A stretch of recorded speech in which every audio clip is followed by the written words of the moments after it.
ఎప్పుడన్నా సాయి పల్లవిని ఎవరన్నా టచ్ చేశారా? ఎప్పుడన్నా అనుష్కని ఎవరన్నా టచ్ చేశారా?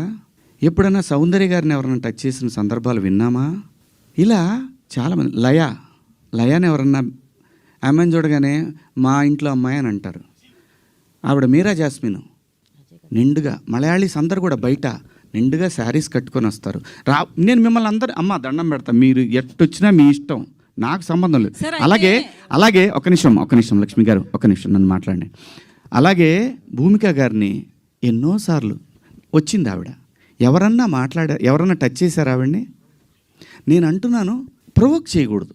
ప్రొవోక్ చేసినట్టు అనిపించినప్పుడు మీరు అన్నదానికి కుర్రాళ్ళు ఆహా నువ్వు ఇలా ఉంటావా, వాళ్ళు పందాలు వేసుకుంటారు. పిల్లలుండి చిన్నపిల్లలు, మన పిల్లలు వాళ్ళు.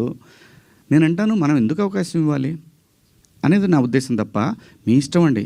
మీరు బట్టలు వేసుకున్నా, ఇంకా మంచి బట్టలు వేసుకున్నా, ఆ తర్వాత మీ ఇష్టం, మీ ఫ్యామిలీ, మీరందరూ సమాజానికి అగెన్స్ట్గా వెళ్ళినా ఉన్నా, నేను మాత్రం కోరుకునేది ఒకటి, ఈ జనరేషన్ ఆడపిల్లలకి, అమ్మ నేను ఒకటి చెప్తున్నాను, మిడిల్ క్లాస్ ఎక్కువ ఈ దేశంలో, మరీ ముఖ్యంగా మన తెలుగు పిల్లలు. నేను చెప్పేది ఒకటేది, మీరు పాటించమని నేను అంటల్లా, జరిగే అనర్థాల గురించి మాత్రం చెప్తాను, జాగ్రత్తగా ఉండండి. ఇంతకన్నా నేను చెప్పేది ఏం లేదు. Thank you.